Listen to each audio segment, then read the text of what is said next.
Sveiki, bowling draugi! Šodien parunāsim atkal par individuālo bowlingu līgu, nelielu komentāru no manas puses. Šoreiz tātad pastāstīšu, parādīšu, kur viegli un ātri var atrast spēļu grafiku.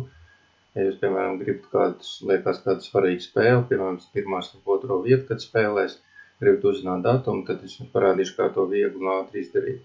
Tad atrodamies galvenajā lapā, spiežam 5ABL, nonākam lejā.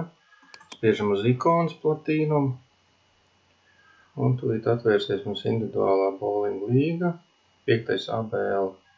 Tātad, ja mēs gribam uzzināt, ja spēļu grafiku turu to, kādas būs spēles nākamajā turē, mēs spiežam pogu spēles, un tad mēs redzam, ja, šeit visus datumus, kurš ar ko spēlēs.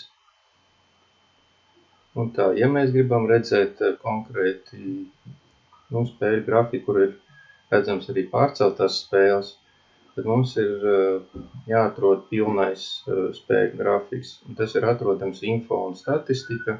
Šeit ir spēļu grafiks. Mēs uz viņu spiežam un atverās